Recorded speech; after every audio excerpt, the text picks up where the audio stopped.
Madame, monsieur, bonsoir. Bienvenue dans cette édition spéciale consacrée à l'éclipse solaire pour la première fois depuis 1999. Une éclipse totale qui traverse l'Europe continentale. Image ici en direct de l'Espagne, là maintenant de la Norvège. On va suivre évidemment tous ces pays qui seront traversés par cette éclipse qui sera au pic aux alentours de 20h20 un peu partout. En Islande également, on sera en direct de Paris, Biarritz, Strasbourg ou encore évidemment dans le Finistère jusqu'à Burgos en Espagne. Nous serons partout avec nos envoyés spéciaux en direct pour cette édition spéciale. D'abord Camille Novak, vous êtes à Biarritz, c'est l'un des, peut-être on peut dire des meilleurs points d'observation en France. Au plus fort de l'éclipse, il sera à 20h27. La Lune masquera jusqu'à 99,5% du Soleil. Des passionnés ont évidemment fait le déplacement, parfois de très loin pour vivre ce moment. Qu'est-ce qu'il y a autour de vous, Camille? J'imagine qu'il y a déjà beaucoup de monde. Oui, en effet, Jean-Baptiste, on a trouvé un spot absolument magnifique pour observer cette éclipse ce soir, très prisée. C'est la grande plage de Biarritz et vous le voyez autour de moi, eh bien, il y a énormément de monde, des milliers de personnes qui se sont massées sur cette plage. C'est un décor de carte postale, il faut le dire, pour observer cette éclipse ce soir. Vous avez le phare de Biarritz juste derrière nous et vous le voyez, donc cette foule, ces personnes qui ont commencé déjà à porter leurs lunettes. On les a nous aussi puisque, eh bien, le spectacle, il a débuté à 19h31 ici et on voit quand on porte nos lunettes, eh bien la lune qui commence à grignoter ce soleil. En effet, vous l'avez dit, ce pic qui sera atteint ici à 20h27 très exactement. Une foule donc au niveau de cette grande plage, des milliers de personnes qui continuent à se masser ici, principalement des familles. On a croisé beaucoup de familles, des parents, des grands-parents qui sont venus aussi avec leurs petits-enfants, eh bien pour partager ce moment unique ici dans le Pays Basque, puisqu'il faut se souvenir qu'en 1999, c'était principalement dans le nord de la France que cette éclipse était observable. Donc ici, 99,5% à 20h27. On vous fera vivre bien évidemment ce moment en direct. Évidemment, on sera en direct minute par minute. On va vous faire vivre cette éclipse. Merci beaucoup Camille. À tout à l'heure. On va vous retrouver parce que bien sûr, c'est que là que tous les regards seront tournés pour les Français du côté de Biarritz, mais aussi un peu plus au nord, dans le nord et même pour les Bretons. Ça va être les premiers à suivre cette éclipse. Et là, on va vous retrouver Camille Wormser depuis le Finistère. Alors vous avez embarqué sur un bateau tout à l'heure pour avoir peut-être l'un des meilleurs spots en pleine mer. Vous êtes où précisément?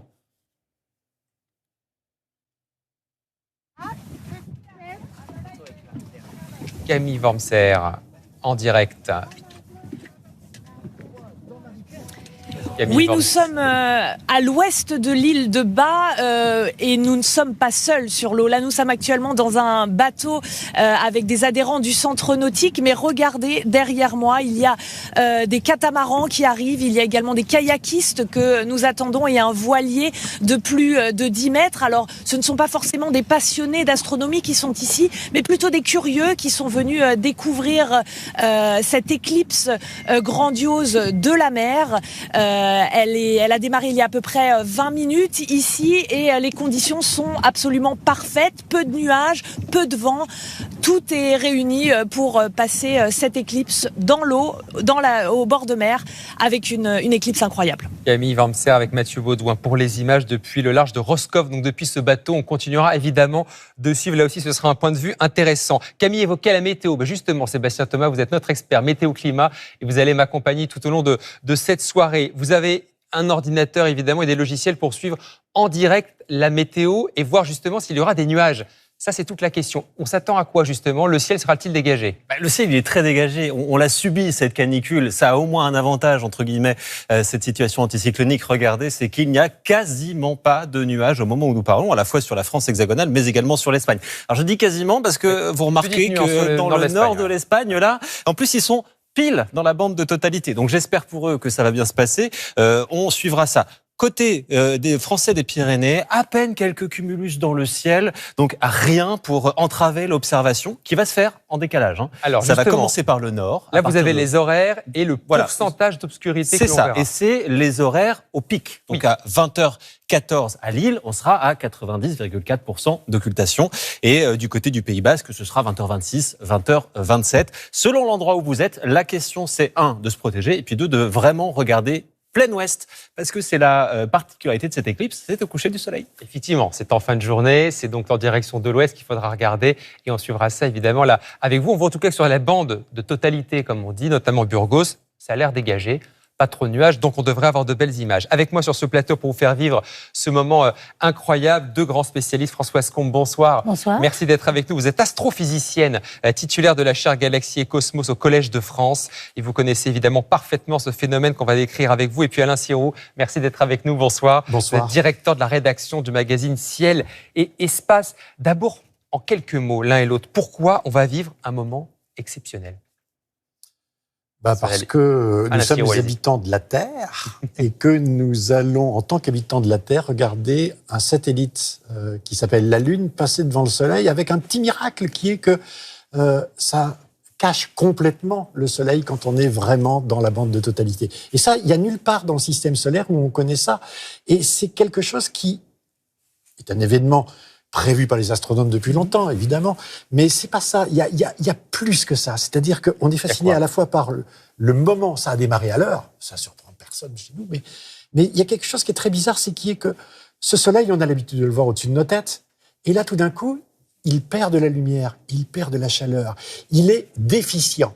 Il a un problème, et ça nous touche profondément, presque en tant qu'êtres humains, qui depuis l'époque où nous sommes arrivés sur la Terre, vivons des moments d'éclipse sans qu'on les comprenne. Et on verra effectivement toutes les croyances dans l'histoire que ont pu susciter ces éclipses. Françoise Combe, vous en avez connu beaucoup. Il y en a à peu près quoi ? Une par an sur la Terre. Non, il y en mais a sur l'Europe, par an. C'est très rare. En fait. Et une comme ça, c'est très rare. C'est très rare. Moi, je voulais justement aller dans le même sens qu'Alain, en disant quelle est la coïncidence que l'on a que la taille de la Lune, qui est à peu près en projection, puisqu'elle est 400 fois plus faible que la taille du Soleil, mais elle est 400 fois plus loin. Et je voudrais dire aussi que finalement, c'est un hasard bien heureux, mais qui va peut-être pas durer, parce que la Lune, elle exerce les marées sur la Terre, et donc ça ralentit la Terre, et finalement, ça fait éloigner la Lune. En fait, on a un moment angulaire qui doit être conservé. Et la Lune s'éloigne de 3,8 cm par an. Et on continue donc bientôt, de suivre. On n'aura plus. Et c'est ça, c'est que bientôt, il n'y aura plus d'éclipse. Bientôt, dans quelques centaines de milliers d'années. On va tout de suite à Burgos. C'est là que le spectacle va être le plus impressionnant. Victor Frédéric, vous êtes sur place. Vous êtes au cœur de ce qu'on appelait, c'est la bande des 100%. L'obscurité totale où donc la nuit va tomber pendant près de 2 minutes. Tout à l'heure, Victor, quelle est l'ambiance autour de nous ? On imagine qu'il y a évidemment beaucoup de passionnés avec vous.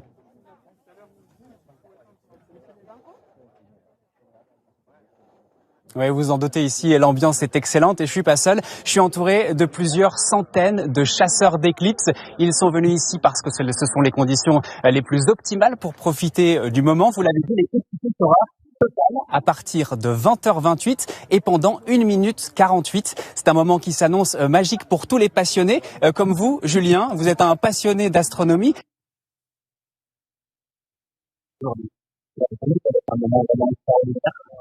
Un moment qu'on ne fait pas depuis plusieurs mois. Alors, petit problème de liaison pour Victor Frédéric à Burgos en Espagne, où on va vous retrouver évidemment tout à l'heure. On continue de suivre cette éclipse. Ça y est, qui a commencé, mais le pic, on le disait, ce sera aux alentours de 20h20, 20h27 pour Biarritz ou 20h29 précisément pour Burgos. À Strasbourg également, Rémi Casalis, l'éclipse a commencé. Alors vous avez trouvé un site, on peut le dire, assez exceptionnel pour l'admirer, puisque vous êtes quoi sur la plateforme, on peut le dire, de la cathédrale de Strasbourg.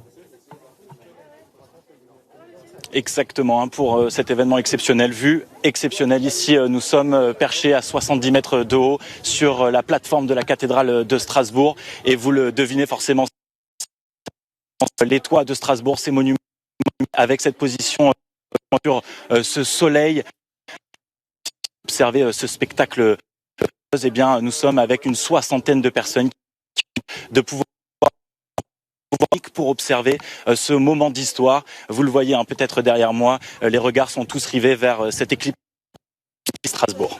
Merci beaucoup, Rémi Casalis. Avec Antoine Hussert, la cathédrale de Strasbourg. Donc le pic, c'est 20h16 pour l'Espagne, avec une obscurité à 90% environ pour la ville de Strasbourg. Françoise Combe, combien d'éclipses vous avez pu voir ? Je crois que la plus impressionnante que vous ayez vue, c'était en Égypte. Oui, voilà. En 2006, on était dans un désert entre la Libye et l'Égypte.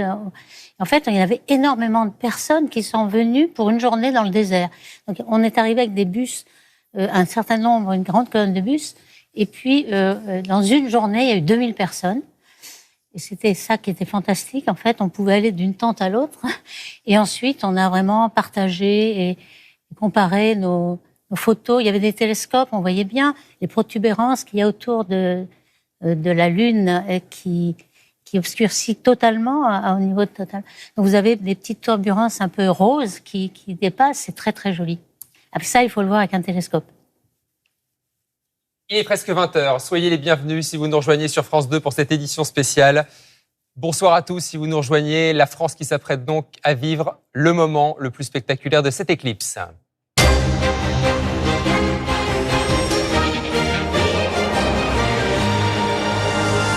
Bonsoir à tous, si vous nous rejoignez, édition spéciale qui se poursuit sur France 2 et France Info, la plus importante éclipse observée dans notre pays depuis 1999. Depuis 19h20 environ, la Lune qui grignote progressivement le Soleil dans moins de 20 minutes maintenant à Strasbourg et Paris. Un peu plus tard dans le sud-ouest, elle marquera et masquera 99,6% du soleil. Vous voyez toujours ces images qui nous parviennent en direct. En Islande également, là, le soleil a déjà quasiment totalement disparu pendant quelques instants. Mais alors là, en Islande, il y a des nuages, ce qui complique un petit peu la vue de cette éclipse. On va retrouver évidemment tous nos envoyés spéciaux dans un instant, nos invités en plateau.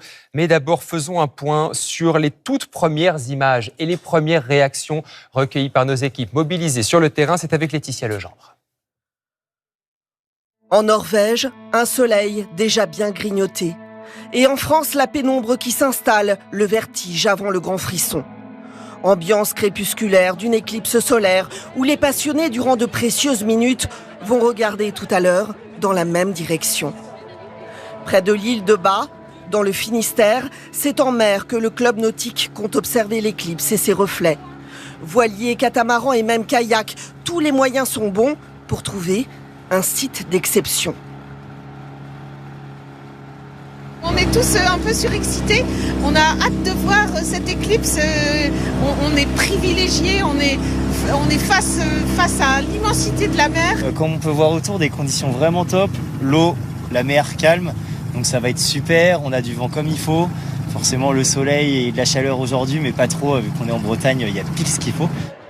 Sensation d'infini aussi sur le toit de la cathédrale de Strasbourg.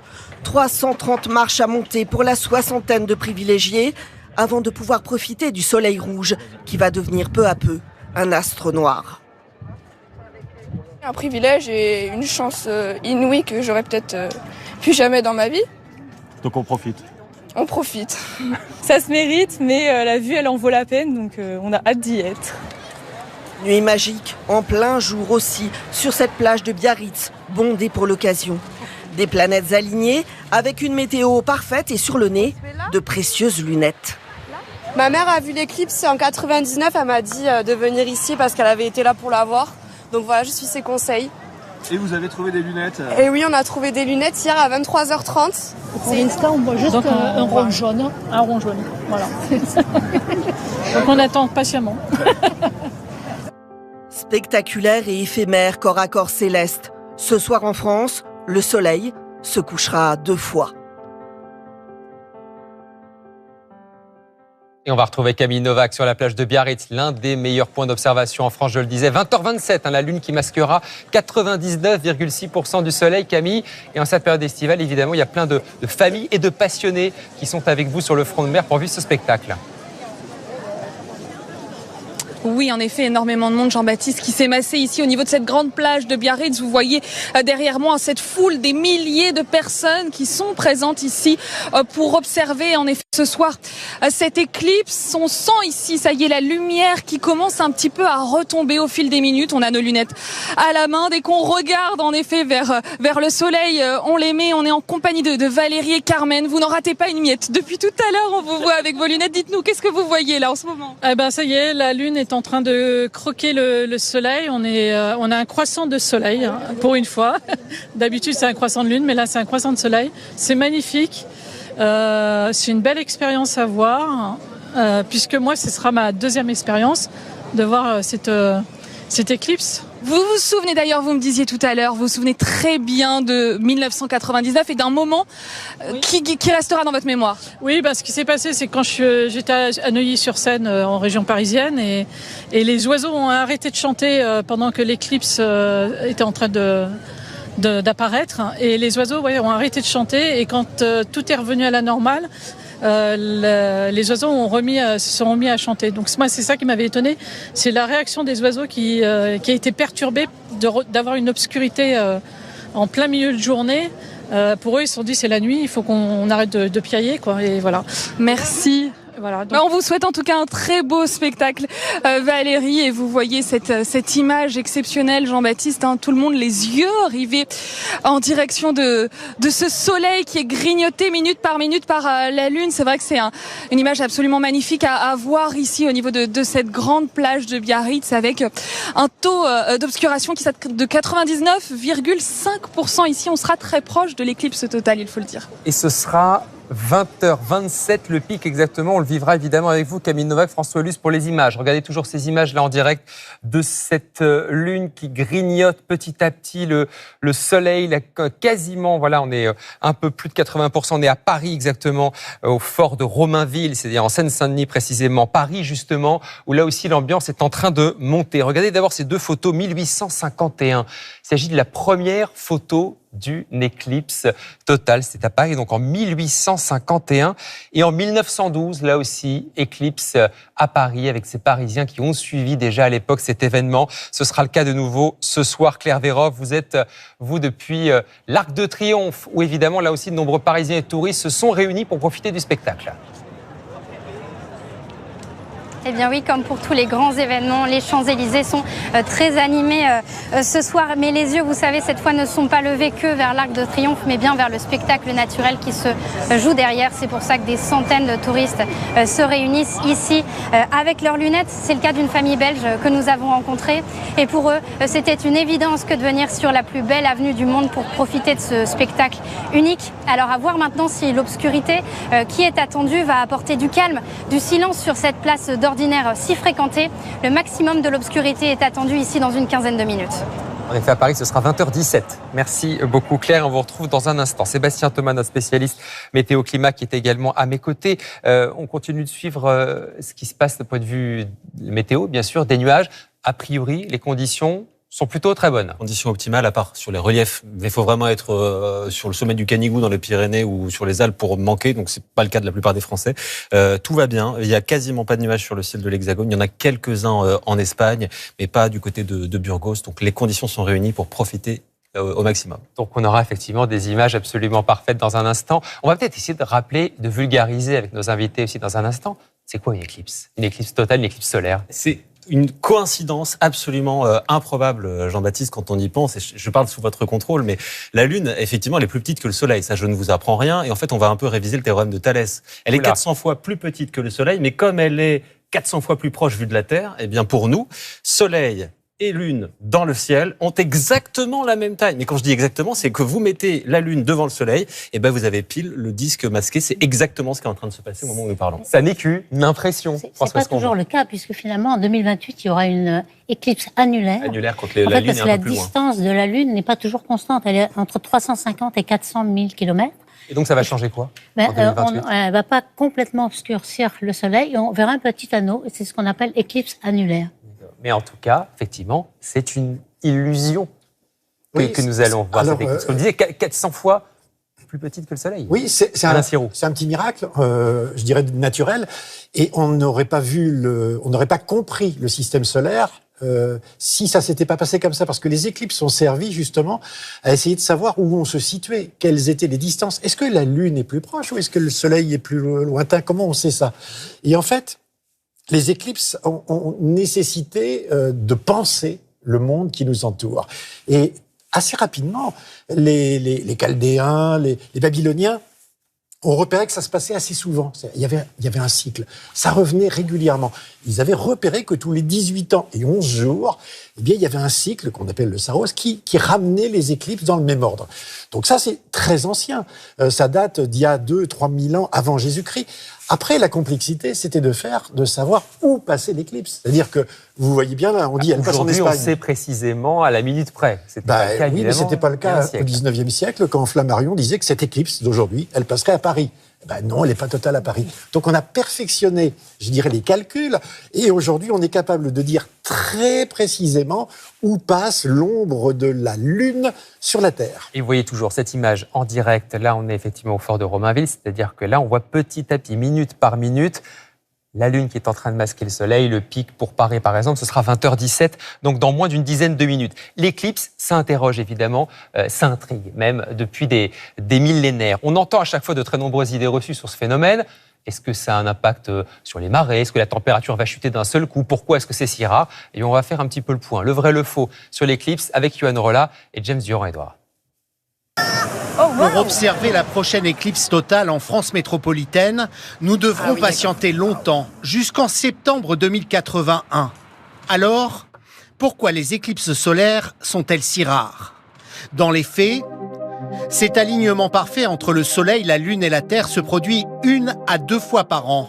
Mais l'ombre projetée par la Lune que l'on peut photographier depuis l'espace ne recouvre à chaque fois qu'une toute petite portion de la surface terrestre. Des scientifiques ont pu modéliser toutes les dernières éclipses. Elles ne repassent en moyenne par la même zone que tous les 350 à 400 ans.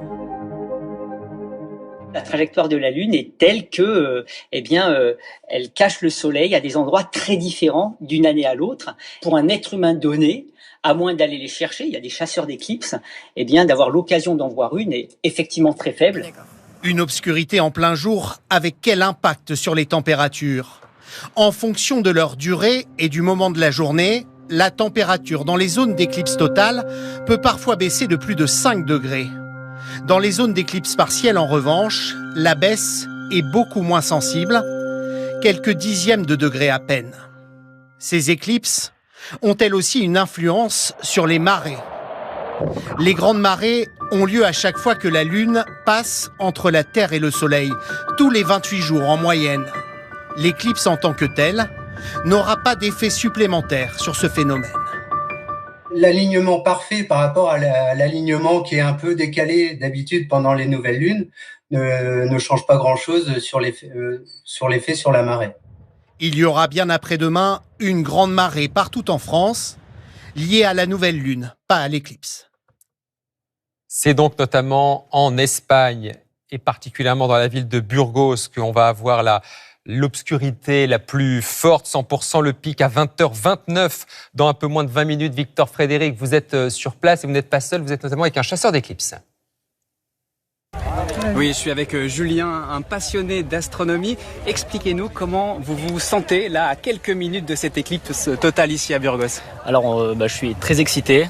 On a hâte que le phénomène soit total. C'est pour ça qu'on vient en Espagne. En France, elle sera que partielle.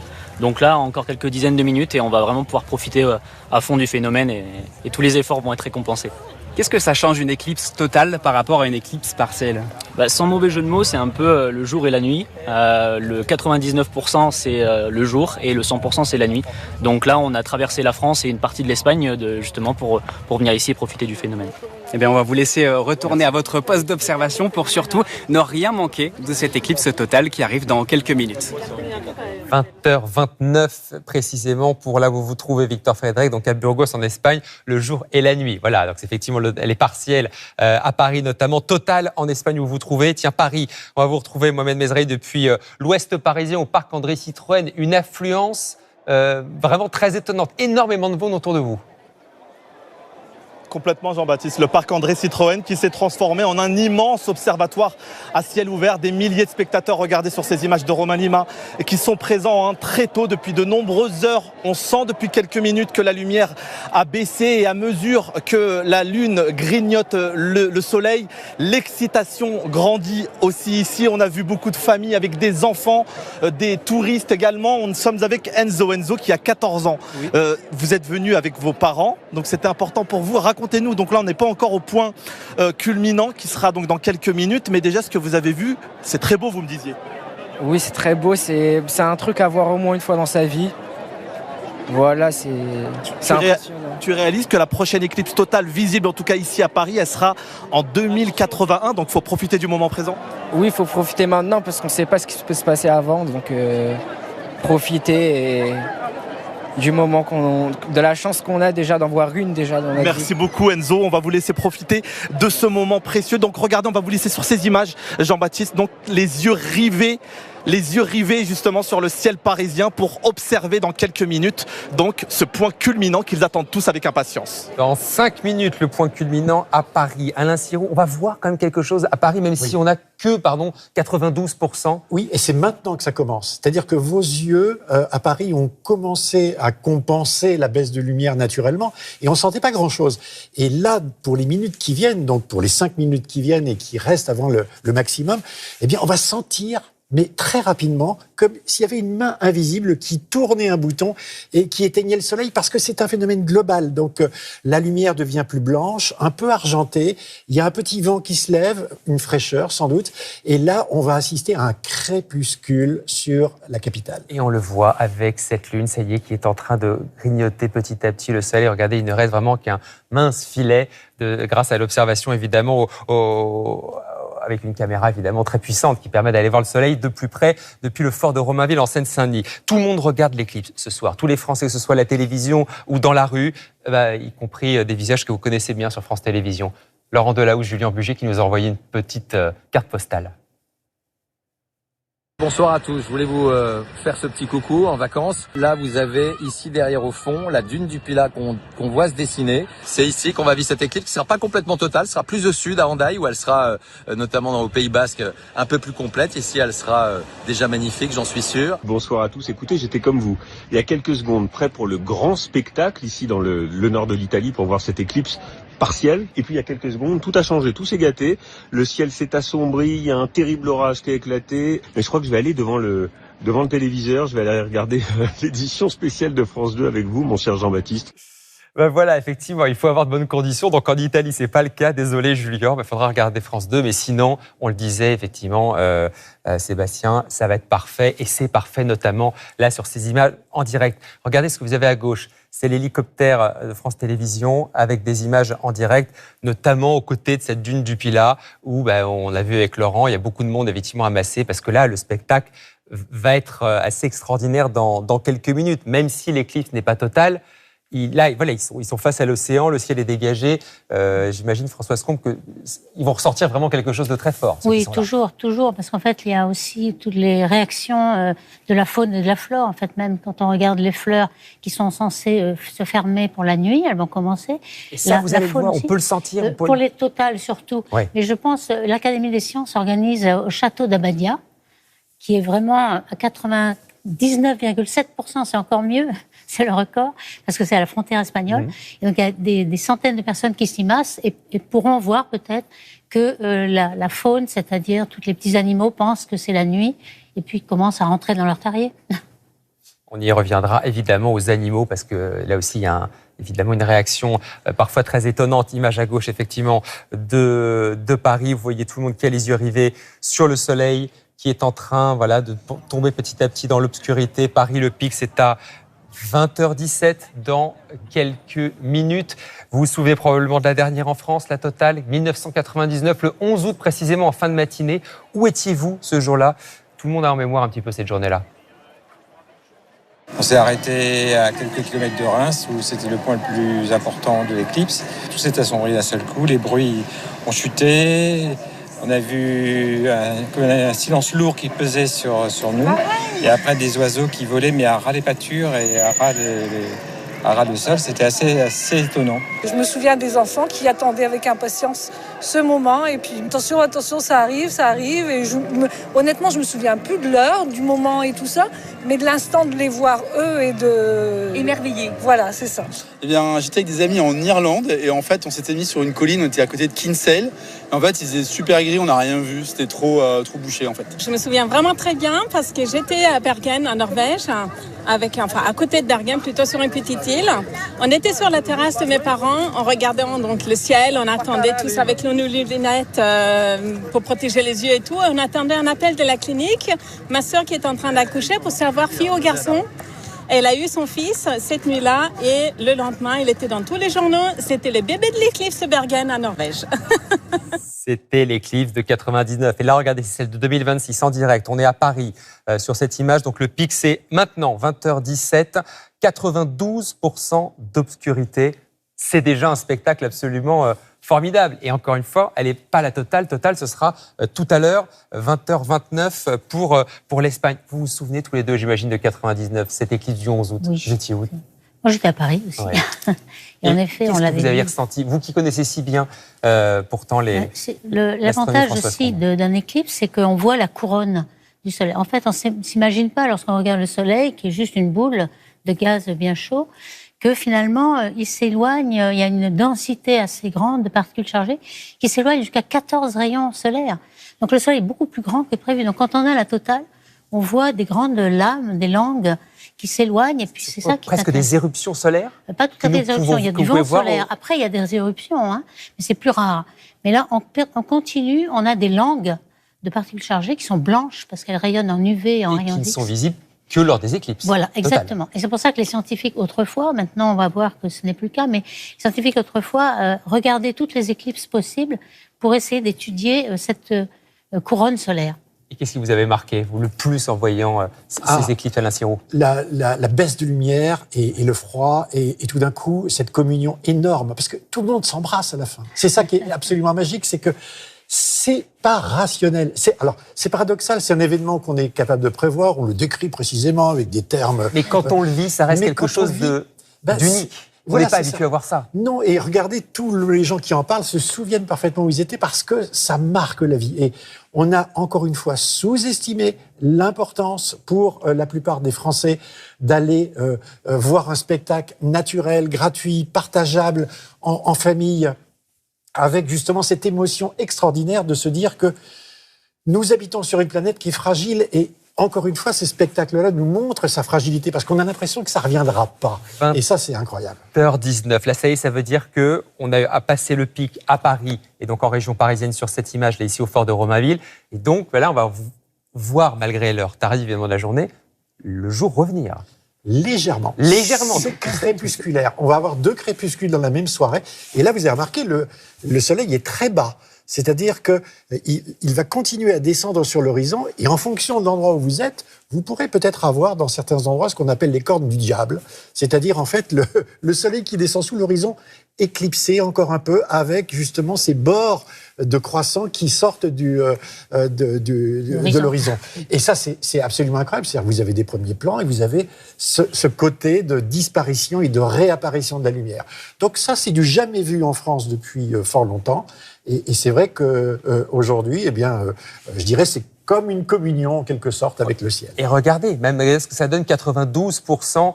On est donc à Romainville, ici depuis le fort de Romainville en région parisienne, et vous avez quand même une forte obscurité visible qu'on ressent avec 92% donc de couverture de cette éclipse. C'est impressionnant malgré tout, et on aura encore plus donc dans quelques minutes puisque Biarritz, où on aura 99,5%, ce sera 20h27, donc dans 7 minutes. Et l'Espagne, évidemment, Burgos notamment, 20h29. Oui, parce que vous avez aussi, comme elle est très basse, vous avez la composition de l'atmosphère qui compte. Et il y a des turbulences, il y a de la chaleur, il y a des aérosols, il y a peut-être des nuages assez bas. Et donc vous avez une filtration supplémentaire et la lumière du soleil est encore atténuée par la composition de l'atmosphère qui est très basse.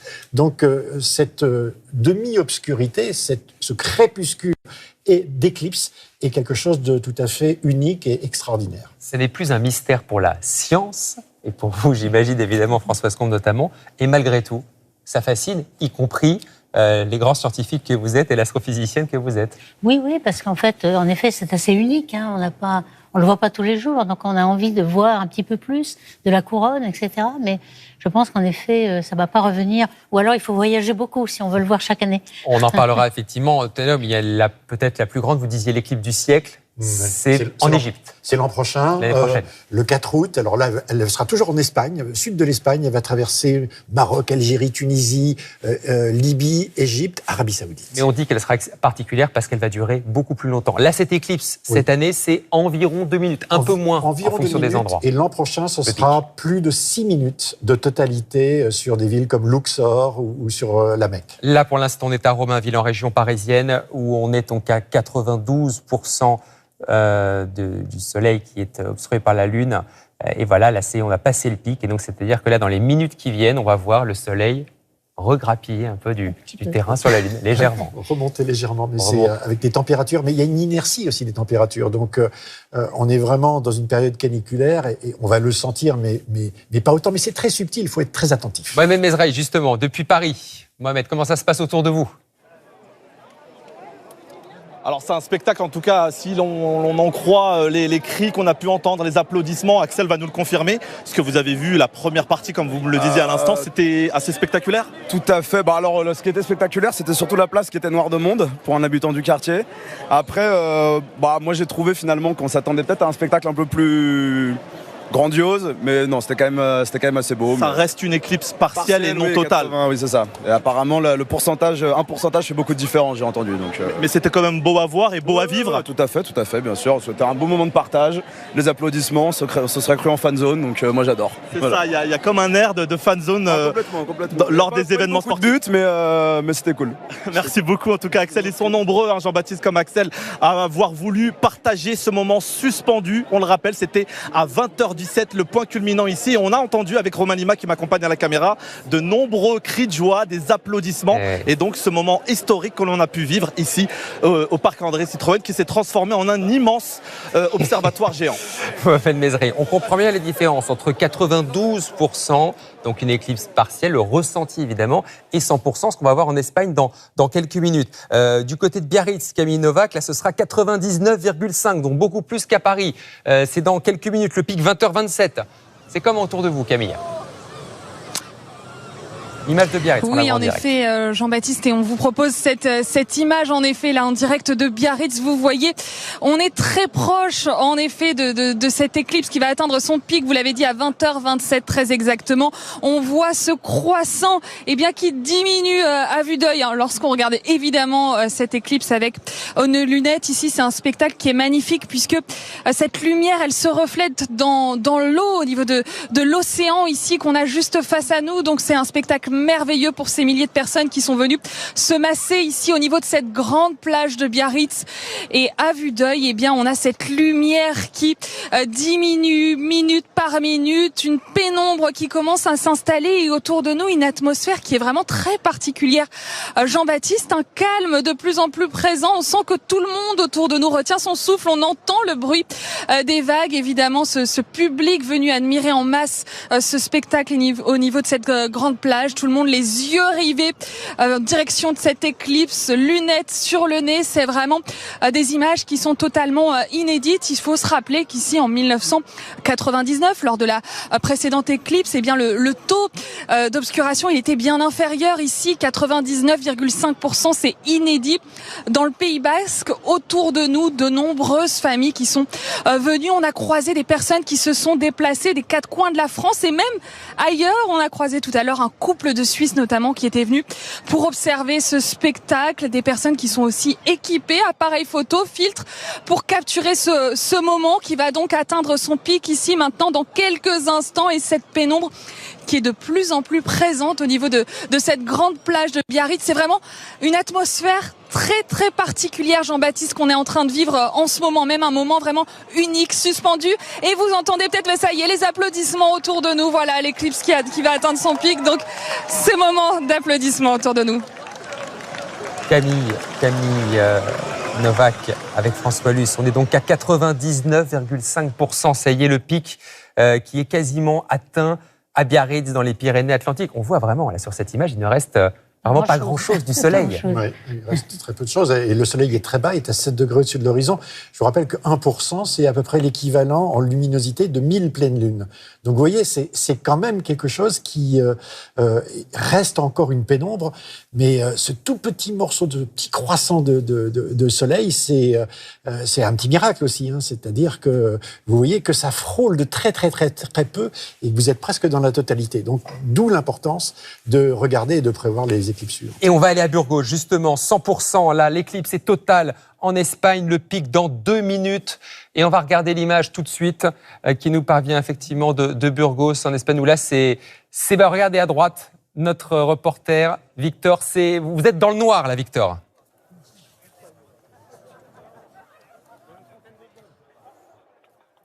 Oui, on est presque dans le noir. Il reste encore quelques secondes. Oui, on est presque dans le noir. Hein. On est dans quelques secondes. L'éclipse est presque totale. On a encore un fin rayon de soleil qui contourne la lune. Il va falloir encore attendre un petit peu. Et ça y est, la lumière est en train de s'éteindre ici à Burgos. La pénombre s'est emparée de toute la vallée. On est dans une ambiance très concentrée. On voit tous ces chasseurs d'éclipses qui m'entourent, qui essayent de capturer la meilleure image possible. C'est une ambiance assez spectaculaire. On ressent même la température qui vient de chuter de quelques degrés peut-être. C'est assez impressionnant à vivre. Et ça y est, on est dans la nuit presque totale. C'est un moment incroyable à vivre et on ressent l'émotion. Et ça y est, autour de moi, on entend les clameurs. Et ça y est, vous entendez peut-être qu'autour de moi, tous les chasseurs d'éclipses, les spectateurs qui sont présents applaudissent, sifflent. L'éclipse est absolument magnifique, elle est totale. Il ne reste plus que la lune devant le soleil. Regardez cette image en direct à gauche. C'est une image qui va rester comme ça pendant 1 minute 48. Là, ça y est, il ne reste quasiment rien du soleil, quasiment obstrué à 100% par la lune, le pic dans quelques secondes, une partie de l'Espagne plongée dans le noir. Alain Sirou. On voit sur la gauche de l'image des éruptions, vous voyez des protubérances solaires. Ces petits un peu rouges, en rouge ici, et on ne devrait pas tarder à voir la couronne. Voilà, il reste on va voir là maintenant, là ça y est, on est au pic dans ça y est, quelques secondes, ça y est. Et on va voir, vous dites, une couronne légère autour. Il faut un halo blanc, normalement, et puis un diamant, peut-être le dernier point de contact, ça devrait être un diamant. Peut-être que la caméra n'est pas encore... La caméra n'est sans doute, sans doute sur les éruptions. On voit les éruptions solaires. Et en fait, les derniers rayons du soleil passent. Vous savez que c'est très joli, la Lune n'est pas homogène. Donc, les derniers rayons passent dans les cratères. Et ce qu'on appelle justement le diamant, c'est le... Et on le voit, regardez, sur la partie droite du soleil. Voilà, ça y est. Là, à droite de l'image, en bas notamment. On voit les points de Bailly. En fait, c'est le relief de la Lune. Le soleil passe encore dans quelques reliefs, dans quelques cratères de la Lune. On voit des points de Bailly. Des points blancs. Donc là, c'est fait. On imagine sur place, là, Victor Frédéric, presque le silence, j'imagine, évidemment que ça doit être assez stupéfiant de voir ce spectacle. C'est comment autour de vous, Victor ?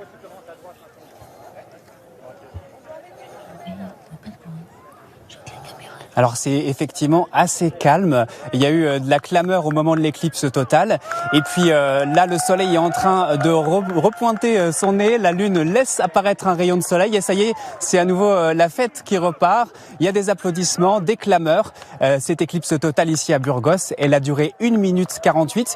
1 minute 48 de pénombre complète. Un spectacle vraiment, vraiment extraordinaire. Et on a vraiment senti l'émotion partout ici avec les chasseurs d'éclipses, les spectateurs qui étaient présent ici à Burgos. Alain Sirou, ça y est, on voit le soleil réapparaître. Et voilà, et on voit toujours des éruptions sur le côté en bas à droite. Oui. Vous voyez ces petites flamèches qui sortent du soleil, qui sont des éruptions. Alors on n'a pas vu la couronne solaire, sans doute parce que elle est noyée un peu dans l'atmosphère. Voilà. L'image est assez basse, le soleil est assez bas et c'est très subtil. Donc sans doute sur place on le voyait, mais là on ne l'a pas vu. Mais ce qui est formidable, c'est de voir justement ces éruptions sur le soleil. Et regardez, à droite de votre écran, voilà, c'est l'image de notre reporter Victor Frédéric et tous des gens, des chasseurs d'éclipses qui sont autour de lui. Et ben voilà, on voit le jour revenir petit à petit. Voilà, on voit la lumière réapparaître.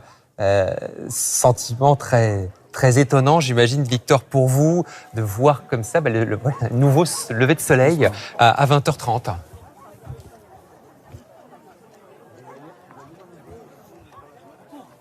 Ouais, c'est exactement l'ambiance qu'on peut ressentir. Un lever de soleil, un rayon qui vient tracer sur la campagne cette lumière assez douce. On a vécu un moment assez dingue de se retrouver dans la pénombre. C'était la nuit. En plein jour, et puis le jour qui se relève à nouveau, et puis on va assister maintenant à un nouveau coucher de soleil. Bref, c'est des images absolument sublimes qui s'enchaînent, et je peux vous dire que vraiment que l'émotion ici, elle est parfaite, elle est exceptionnelle. On a eu de la clameur, du silence, du stress aussi, parce que je suis entouré de très nombreux chasseurs d'éclipses qui ne pouvaient pas rater cette image. Ils voulaient absolument capturer la photo parfaite de cette éclipse totale, et surtout vivre ce moment absolument magique. C'est très étonnant de voir, Victor, et de voir cette lumière qui réapparaît, le jour qui revient. Une commentaire cette image. Allez-y, la couronne. La couronne, on voit le halo blanc du vent solaire qui s'en va vers l'espace. Donc là, on voit vraiment la couronne. On commence à la voir. C'était cette image, cette dernière image où on voit vraiment cette atmosphère solaire qui est toujours guettée par les spécialistes parce que ça donne une indication de l'activité solaire. Et vous savez qu'on est dans une période, le soleil, il y a un cycle variable.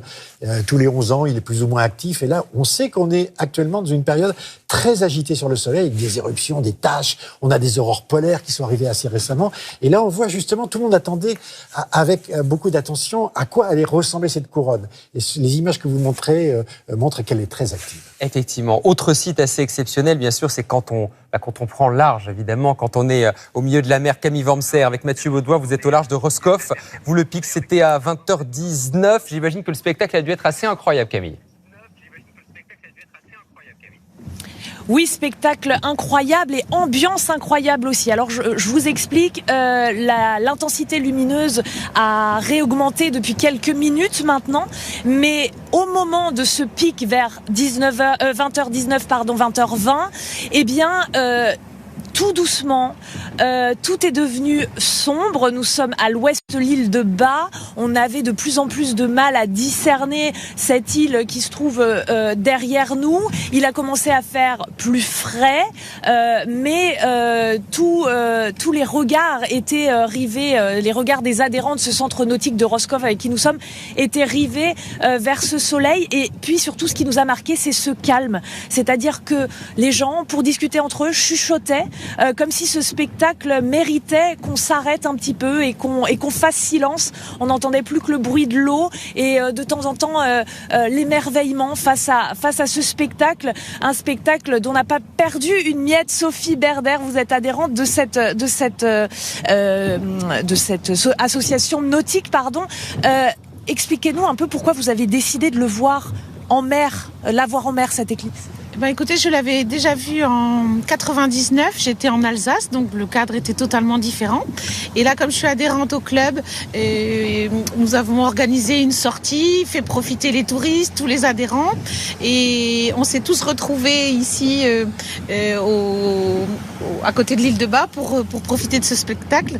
Et ça a été plutôt rapide, on a profité, on aurait aimé que ça dure un petit peu plus longtemps et le jour est revenu rapidement, la température a aussi évolué et là je pense qu'on va revenir tous avec les yeux plein les yeux, émerveillés et contents d'avoir participé tous ensemble à cette sortie et on s'en rappellera, je pense. Une visibilité parfaite, pas de nuages et tous ces adhérents en catamaran, en voilier, etc. vont rester sur la zone un petit moment parce que maintenant, ce qu'on attend, c'est le deuxième coucher de soleil, le vrai cette fois-ci. Le vrai qui arrivera un peu après 21h. Merci Camille. Revenons sur cette image en direct. Regardez, là, on est à Palma de Majorque. C'est évidemment sur les Baléares. C'est là aussi, on est sur la zone des 100%. Et on voit ce soleil très intense, presque rouge, qui revient, Françoise Combe. Oui, en fait, je pense que c'est la sortie de l'éclipse. On n'a pas encore vu beaucoup de couronnes, mais on a vu tout à l'heure une image où il y avait un halo blanc qui était très intéressante. Et puis, je pense que c'est ça qui intéressait les scientifiques lorsqu'ils ont regardé les éclipses. Ils ont permis de détecter, par exemple, des raies extraordinaires, par exemple la découverte de l'hélium, c'est-à-dire un un élément qu'on a découvert que dans le Soleil, Hélios, le hélium. Une image en direct de notre hélicoptère France Télévisions autour de la dune, au-dessus de la dune du Pilat, où des milliers de Français étaient réunis pour voir cette éclipse. Alors on est à peu près à un peu plus de 99%. Le pic, c'était à 20h27. Et évidemment, on a eu beaucoup de gens sur cette fameuse dune que vous voyez sur la droite, qui était évidemment massés pour voir le spectacle. Et on verra évidemment toutes les images et leurs premières réactions à la fin de cette édition spéciale. Est-ce qu'on peut encore aujourd'hui, en 2026, avoir des enseignements scientifiques de ces éclipses? Qu'est-ce que vous allez apprendre, vous et vos confrères de cette éclipse? On va d'abord peut-être le voir en reportage, voir ce qu'on peut attendre avec Johan Rolla de ce genre d'éclipse. Et on en parle juste après avec nos invités. Johan Rolla d'abord. Regarde. Pour le grand public, c'est un moment d'émerveillement. Mais pour les astronomes, chacune de ces éclipses est surtout l'occasion de faire avancer la science. Et observer la couronne de notre Soleil dans un ciel nocturne a déjà permis des découvertes majeures. Exemple en 1868. En analysant le rayonnement d'une éclipse, ce Français, Jules Janssen, identifie dans la couronne solaire un élément nouveau, encore jamais observé sur Terre. Un gaz que les astronomes vont aussitôt baptiser hélium et qui remplit aujourd'hui nos ballons d'anniversaire. Quelques années plus tard, en 1919, une expédition anglaise munie de télescopes dernier cri observe une éclipse totale en Afrique et au Brésil. À son retour, cette photo va bouleverser bien des certitudes scientifiques. Dans l'obscurité, on distingue tout autour de l'éclipse des étoiles dont l'emplacement est inhabituel, comme si elles avaient été repoussées par le Soleil. En fait, c'est parce que le Soleil déformait l'espace-temps autour du Soleil et ça a permis de prouver cette fameuse théorie de la relativité générale d'Einstein qui avait pour l'instant été émise avec un crayon, si vous voulez, des calculs. Et tout d'un coup, ça est devenu une réalité. Même si des satellites permettent désormais d'observer la couronne solaire depuis l'espace en recréant les conditions d'éclipse, ces moments d'obscurité continuent de nourrir la recherche scientifique. Des effets des éclipses sur notre atmosphère, à ceux sur les animaux soudainement privés de lumière. En 2017, des biologistes ont ainsi pu observer dans un zoo des changements de cris chez ces singes hurleurs, des réflexes de protection chez des flamants roses, ou des girafes se mettant à courir. Autant de comportements étranges et pour l'heure inexpliqués que les prochaines éclipses aideront à mieux comprendre. François Combalin-Sirou, qu'est-ce qu'on peut apprendre effectivement de ces éclipses? On évoquait l'hélium, on évoquait ces planètes parfois cachées. Vous et vos confrères ont découvert des choses grâce aux éclipses? En fait, les éclipses, aujourd'hui, on en a tous les jours dans l'espace, puisque, en fait, depuis 1930, où Bernard Liot de l'Observatoire de Paris a découvert le coronographe. Le coronographe, c'est un instrument assez puissant qui permet de cacher le Soleil et de voir la couronne. Donc, à partir de 1930, on a pu faire des éclipses tous les jours. Maintenant, on les fait dans l'espace, c'est encore mieux parce que l'atmosphère qui nous crée de la turbulence et de l'absorption. Donc, l'Europe a lancé Solar Orbiter, qui est très proche du Soleil et qui a aussi un coronographe embarqué. Donc, vous pouvez qui apprendre permet d'avoir des éclipses tous les jours. Et Alain Sirou, vous parlez de l'hélium. On a découvert l'hélium absolument en observant. Exactement, parce qu'il n'était pas présent sur Terre, en observant les éclipses.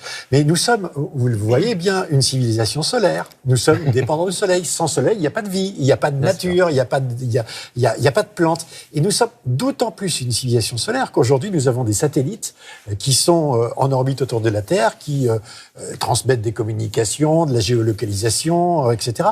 Et que ces satellites sont très fragiles parce que lorsqu'il y a des éruptions solaires, par exemple, eh bien, ils peuvent tomber en panne et on sait qu'il peut y avoir de très violentes explosions solaires. On a repéré en particulier un événement qu'on appelle le cycle de Carrington, je crois, et qui a montré que si on avait eu des satellites à ce moment-là, tout aurait grillé. C'était au 19e siècle. Et donc aujourd'hui, faire de la météo solaire, prévision, c'est fondamental. Grâce aux éclipses. Et voilà le fort de Romainville toujours avec ce soleil qui est en train de regagner du terrain petit à petit. Tout à l'heure, il était quasiment caché, un peu plus de 92%. Ce n'est plus le cas maintenant qu'on a passé le pic. Camille Novak, vous êtes toujours à Biarritz. Ou alors c'est étonnant parce qu'autour de vous, il y a évidemment beaucoup de Français. Il y a eu de l'émotion, on imagine. Et il n'y a pas que des Français, il y en a certains qui sont venus de loin.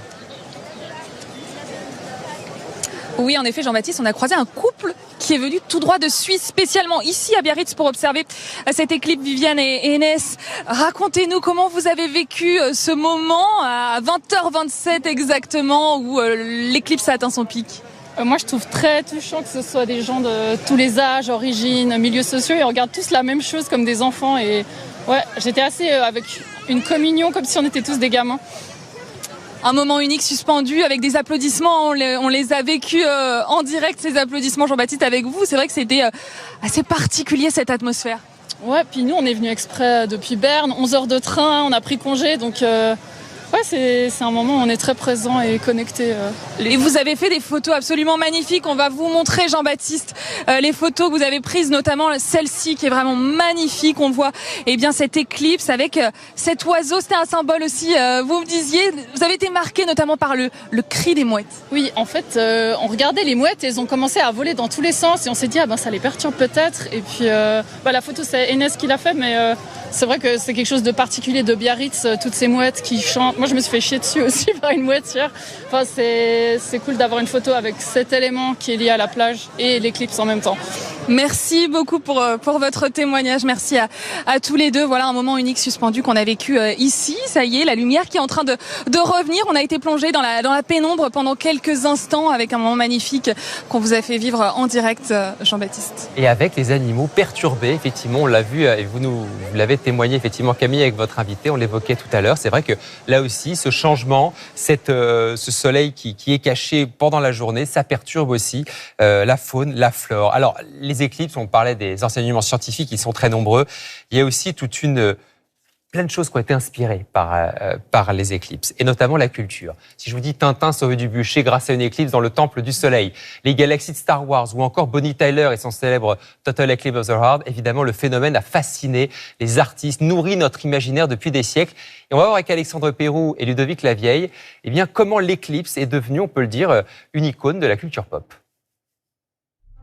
Quand en pleine journée le soleil disparaît, difficile pour les artistes de ne pas s'en inspirer.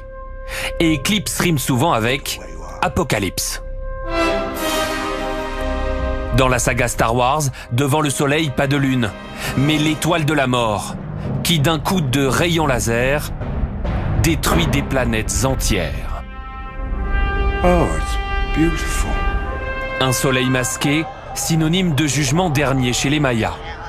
Dans Apocalypto de Mel Gibson, le phénomène céleste est perçu comme un signe des dieux. Scène presque copiée-collée de Tintin et le Temple du Soleil. Alors prisonnier des Incas, le reporter menace ses ravisseurs de la fin du monde pour se libérer. Spectacle inquiétant, mais éblouissant, immortalisé en peinture, dans la littérature, par Jules Verne, ou encore en musique, dans le mythique Dark Side of the Moon, de Pink Floyd.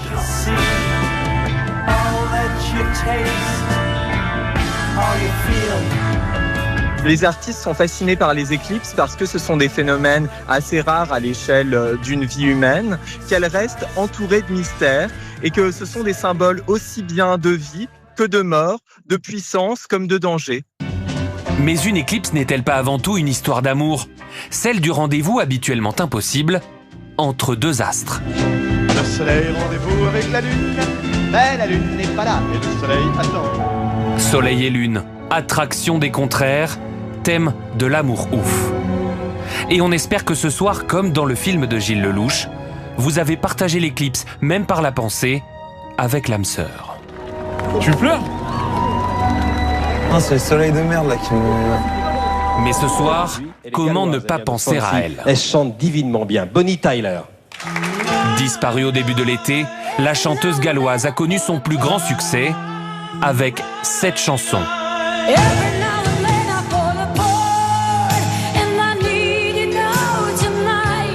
Total Eclipse of the Heart, histoire d'un amour étouffant qui ne laisse plus de place à la lumière. Sombre allégorie, même si à la fin le soleil revient, toujours.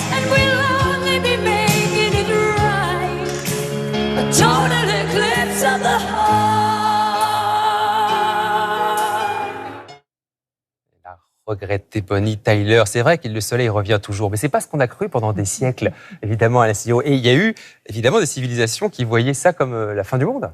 C'était même symbole de malheur, les épidémies, les famines. On attribuait tout ça à la déficience du soleil. Et c'est vrai qu'il y a une célèbre éclipse, je crois que c'était le 21 août 1560, qui avait été prévue sur l'Europe. Et là, c'était vraiment la catastrophe totale. On annonçait la fin du monde. Ouais. Tous les gens se sont précipités dans les églises pour se faire confesser avant de partir au ciel. Et le ciel est revenu. Il y avait eu un tel afflux que un curé a dit, bon, écoutez, ça suffit, l'éclipse est remise à une date ultérieure. On a appelé ça l'éclipse de la quinzaine. Ça sera remis à quinzaine parce qu'il y a vraiment trop de monde dans les églises pour les pêcheurs. On voit le soleil, en tout cas, sur la région parisienne qui est en train de revenir. Avant de se coucher, cette fois-ci pour de bon, à 21h11 précisément. Claire Véra, vous êtes au pied de l'Arc de Triomphe toujours, avec une Parisienne qui n'a pas manqué ce spectacle qui a dû être assez étonnant. Dans l'axe de l'Arc de Triomphe, justement, vous aviez a priori une vue bien dégagée. Ah oui, je peux vous l'assurer. Et là, on voit quelques personnes qui commencent à partir. Mais Elena, elle est restée, elle n'en a pas manqué une miette. Alors, comment vous avez trouvé cette éclipse? Je trouve que l'éclipse était juste magnifique et magique parce que c'est très troublant presque, comme les astres de place 8 et comment on peut vraiment les voir à travers des lunettes. J'ai eu chance de en avoir une hier. Et donc je restais toute l'éclipse en regardant dans les lunettes. Et je trouve que je sais pas, c'est plus qu'un spectacle, c'est magique, vraiment, c'est tellement grandiose. Difficile à croire que c'est vraiment possible comme ça. Et c'est que ça m'impressionne comment ça déplace quand même vite les astres. Et on reste en silence un peu comme ça. Voilà, donc j'ai adoré ce moment. Et pourquoi avoir choisi de le vivre ici, devant l'Arc de Triomphe? Parce que je trouve que c'est un meilleur endroit d'être là. Parce qu'on a lieu mythique, la place, l'Arc de Triomphe qui se place juste parfaitement. Et je trouve qu'à Champs-Élysées, beaucoup de choses qui se passent. Les parades, les éclipses, c'est le moment d'être là. Eh ben, merci beaucoup Elena, merci et puis bonne soirée. Bonne soirée. Merci beaucoup Claire. Si Elena, vous nous rejoignez... comme beaucoup de Parisiens qui ont ici profité. En effet, merci beaucoup Claire. Si vous nous rejoignez en direct sur France 2, sur France Info, vous avez peut-être manqué le début de cette éclipse qui a débuté vers 19h, le pic vers 20h20, le soleil totalement masqué en Espagne, en Islande, la lumière qui s'est métamorphosée en France et les réactions recueillies à l'instant par nos reporters sur le terrain. Revivons donc les moments les plus forts de cette éclipse avec Florence Griffon et toutes nos équipes en région. Un mince anneau de lumière blanche autour de l'ombre noire du soleil. Et au bout de quelques minutes, une disparition suivie d'une salve d'applaudissements. À Paris, il faut s'asseoir pour être aux premières loges. Tous les regards tournés vers la même scène céleste, le soleil grignoté par la lune. Près de l'Arc de Triomphe, des touristes émerveillés dès le plus jeune âge. Attendez, on voit, ça fait une forme un peu comme un serre-tête, on va dire. Hein. Comme Evan l'a dit, un serre-tête qui brille. Oui, ça m'impressionne beaucoup. Pourquoi? Parce que moi, j'aime bien aussi les trucs scientifiques comme la Lune ou la Terre, des trucs comme ça. Encore faut-il avoir réussi à trouver des lunettes spéciales. Malheureusement, on en a qu'une, on se les partage, donc... On fait comme on peut. C'était la dernière en stock, donc c'était un peu compliqué, mais on en a quand même une, au final. Ça fait un peu dessin animé, j'ai l'impression. On voit rien autour, on voit vraiment juste ça. J'ai l'impression que c'est un peu fake. À Biarritz, sur la grande plage, les pieds dans le sable et la tête dans les étoiles, on fête l'éclipse une coupe à la main. Et on n'a pas ça tous les jours, donc en effet, on fête ça, on trinque ça. La lumière change, les ombres, l'ambiance aussi petit à petit. Ici, l'éclipse est à 99%, c'est la chance de leur vie. C'est marrant parce qu'on a l'habitude de voir la lune comme ça, un petit croissant de lune, et là c'est un petit croissant de soleil. Au pic du midi, les astrotouristes garderont longtemps en tête ce moment inoubliable. Voilà pour ces images magnifiques. Et on voit là aussi, donc là, dans le ciel de Paris, en région parisienne, le soleil qui est en train de revenir, la lune de s'effacer avant le coucher du soleil. Cette fois-ci pour de bon, je disais 21h11, notamment en région parisienne. Françoise Combe, Alain Sirou, merci beaucoup d'avoir été avec nous pour commenter cette éclipse de tête 2026. La prochaine, on disait 2 août 2027, mais en Égypte. Mais elle sera magnifique celle-là et on la suivra.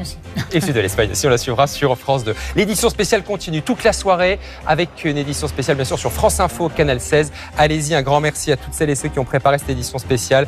Véronique Jean, Caroline Thébault, Emmanuel Leguet et toute la rédaction, les équipes techniques mobilisées. Sur France 2, Sébastien Thomas pour la météo climat dans un instant, mais oui. Et puis 21h10, on va rester dans le thème. La série Eclipse avec Claire Keim.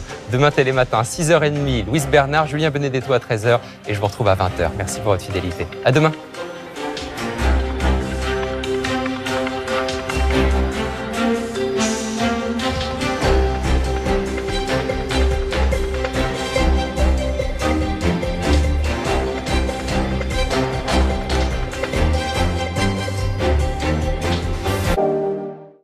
Pas chaud, hein. Retrouvez la météo climat.